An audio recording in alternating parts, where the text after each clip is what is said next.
Amigos, amigas, I'm Leny, your chef at your service here at Leny's Cooking Without Looking, but with feelings.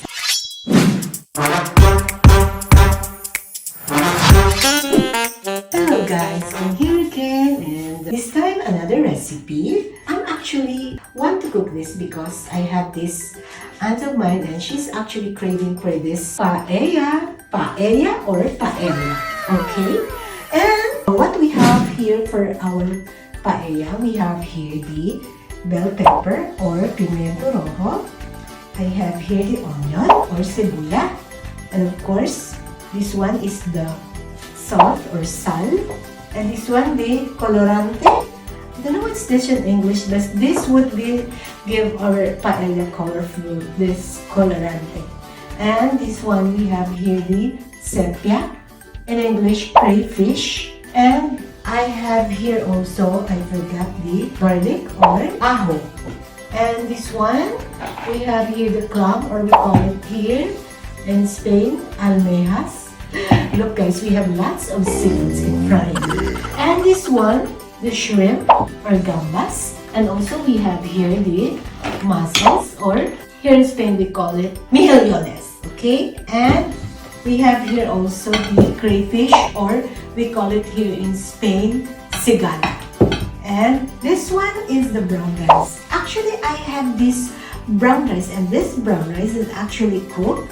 I did it because brown rice is hard to cook. If I'm going to cook it directly in the paella, it's very hard. So I rather cook it now and then we'll put it later into our paella so that the paella would be cooked well. What I did with brown rice, I actually put it in water for 2 hours and then I cook it.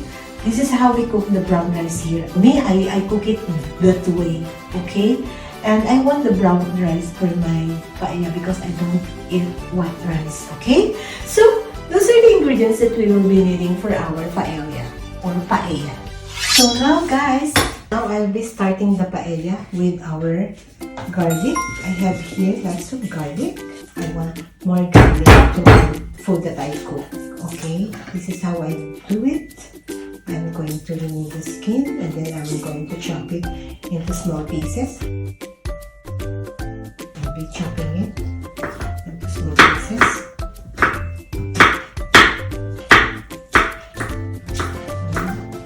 So now we'll chop it like this. I'm just chopping this, and there's a time that I unconsciously I got my fingers, but it's okay. It's just very, very small part of my that's normal. That's very normal if you're not cooking. If you cook, it's normal. Sometimes with the one that I cook, it's very hot. I burn my finger. I'm used to it. That's life because you're cooking, so you can't avoid to encounter that kind of situation. Okay, so another garlic that I will be removing the skin. Okay, so chop it again into mid-size or small pieces.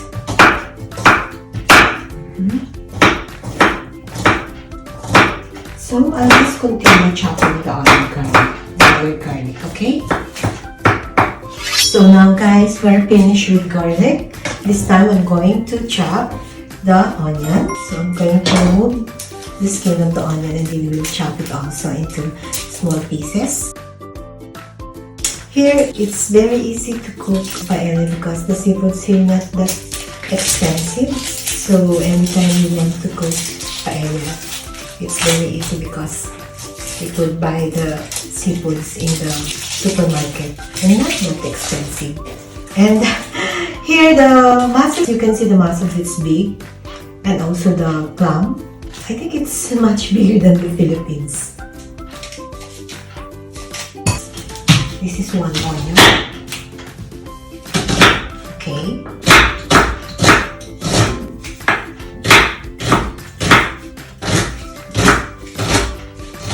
Okay.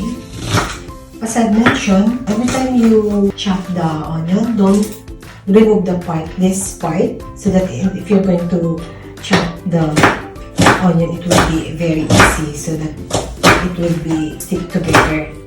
Once you remove this part, it's very hard. Another one. So I'll just continue chopping the other part of the onion. Okay? So we are done with onion, garlic. So this time, we will be chopping the red bell pepper. I have this one big bell pepper. I'll just try to cut the half of this. So I'll just chop it into small pieces. Okay. This is how I how I chop the bell pepper. You know what? The bell pepper is very, very sweet here. If you're going to make the salad, you could put this bell pepper into the vegetable salad. So I'll just chop the bell pepper like this. So into small pieces. So I'll just continue chopping the bell pepper, the whole bell pepper or the half of the bell pepper. Okay, so guys, we're finished with bell pepper. So this time we will be chopping the tomato. This tomato we will be using all this tomato. We have lots of tomato in front of me. So I'll just chop it also into small pieces for our paella.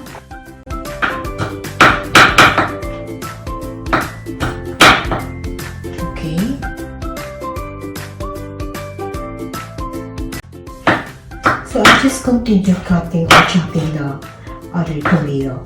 Okay. So now guys, we are finished with the veggies that we will be needing for our paella. This time, I'm going to chop the squid or the sepia, they call it. So I'll start with this part. I'll just use this one because I don't want the knife, and this one is more sharper for this sepia or squid. So I'm going to chop this like this.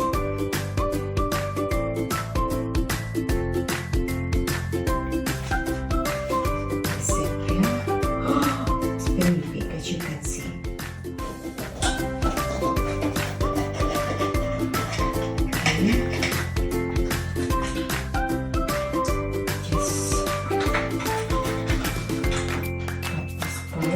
This is actually clean, and no worries. I wash it also with vinegar and water.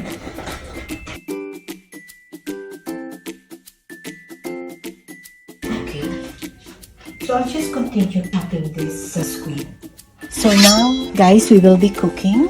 So I'm going to turn on the stove. Wait, I'll just put oil. I'll be using olive oil for our paella. Okay. This olive oil is really for cooking purposes. Okay, good. Once it's hot, we will put the onion. Okay, it's hot. Okay, I'm going to put the onion now. Okay. Okay. Then later the garlic. This is the paellera. This is where the paella cooks here in Spain.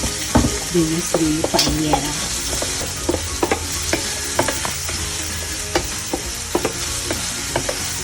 We let the onion to be translucent, and then later we'll put the garlic or the ajo. I also want paella negra. That's also delicious. Okay, I'll put right now the garlic for our paella, for sauteing. Okay.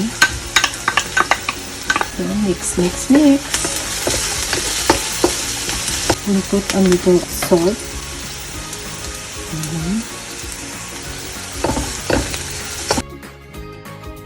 And then we put also tomato. Okay. So while we are cooking the tomato, I'll just cover it and then we will come back then. Okay? We'll let the tomato cook first. So I'm going to put right now the crayfish, or we call it here sigala. We have to put this first because this is actually, and then like this. I'm going to cover it so that the water from the crayfish will come out, will cover it, and okay, so I'll cover it so that it will be cooked right away. I have to cover it.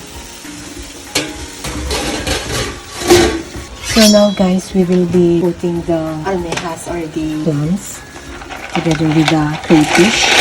Okay, and I'm going to mix this. And then we will cover this again.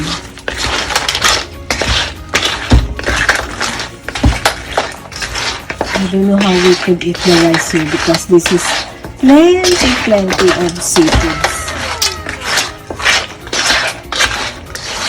Okay.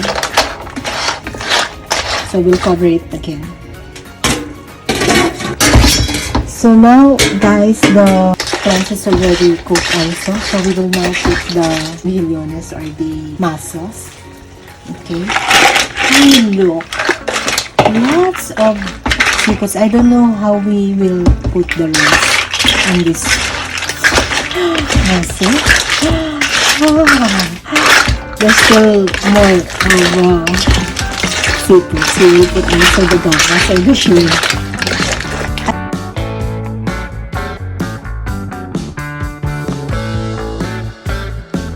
Cover it again.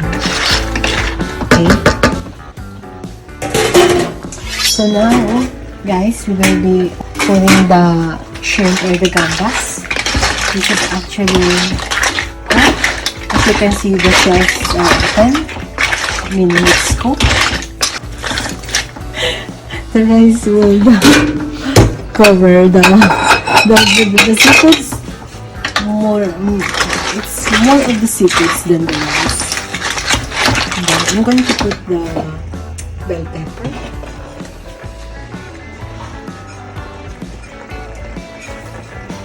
We will mix this. And I'm going to get the rice and I'm going to put it. Look, the rice. Okay. Oh my gosh. I'm going to put also the colorante. As you can see, this is one big paellera. Lots of seafoods. I put the rice on the last part because I don't want in paella overcook the rice. I don't like that. That's why I want this brown rice. And besides, I don't eat white rice. That's why every time I cook paella, I use brown rice.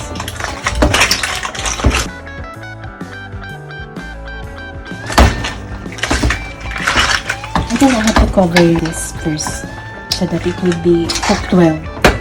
Okay. Now we will be putting the squid. I'll mix this in first. Okay.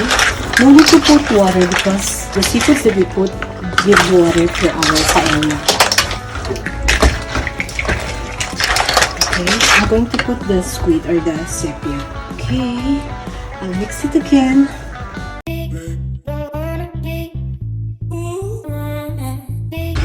Also, we will be having a party for this kind of paella that we have. Lots of seafoods and plenty of seafoods. As you can see, this is full of seafoods.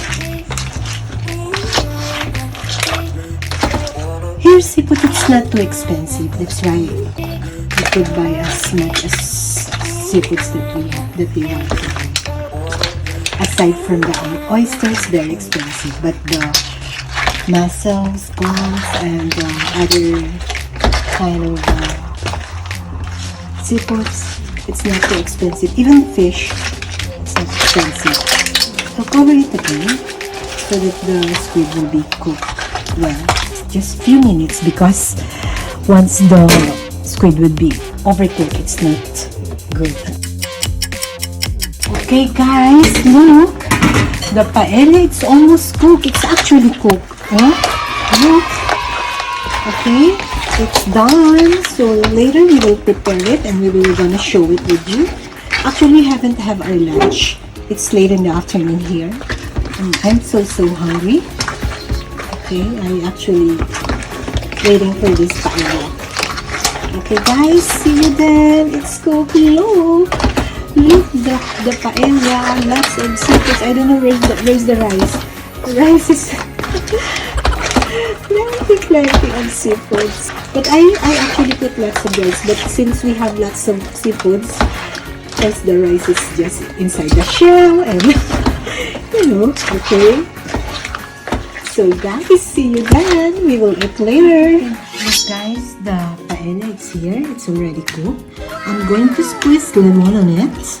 We have to put lemon on this because this is actually with seafood. So when we eat the paella, we put lemon. Okay, this is paella with rice. I don't know where the rice is, but still there's rice. But more of seafoods, by the way. So, delicious.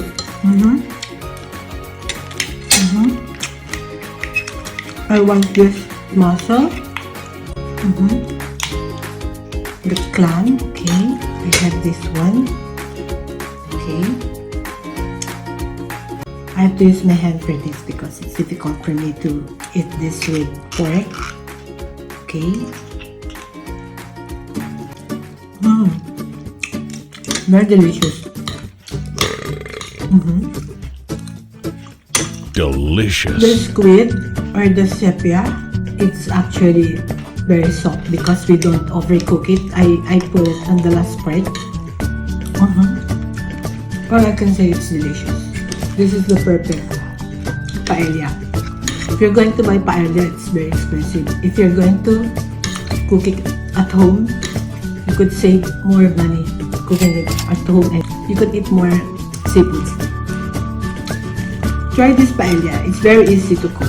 Okay? You could also cook paella with paella negra with ink of the squid. I like that. I like the ink of the squid, especially with adobo. I like it. And also with paella, of course. I like that. Okay, guys? Well, for all of you guys who wants to try all my recipes or the one that I cook, just visit my YouTube channel, Cooking Without Looking with Leny. And don't forget to like, share, and subscribe. And of course, don't forget to hit the bell button to notify for all videos of mine. Okay? Bon appetit! Hasta luego! Adios!